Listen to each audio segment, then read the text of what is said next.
Πρωινή καλημέρα φίλες και φίλοι μου. Ο καιρός είναι άστατος, έβρεξε λίγο, έβαλε ψύχρα, φυσάει πολύ.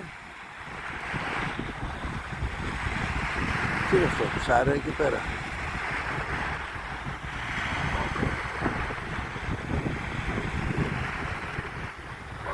Τα σκυλιά εκεί βγάλαν κάποιο ψάρε, ψόφι.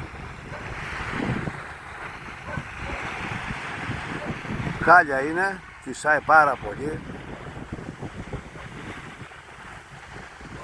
Ντύθηκα καλά να περπατήσω λίγο, τώρα που δεν βρέχει. Σταμάτησε δηλαδή, καλή Πέμπτη κιόλας.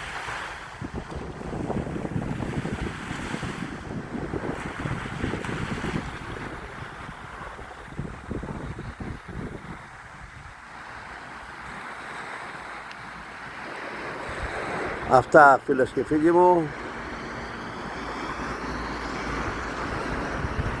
Καλή Πέμπτη υγεία. Σόφος. Μαλλί να κάνει.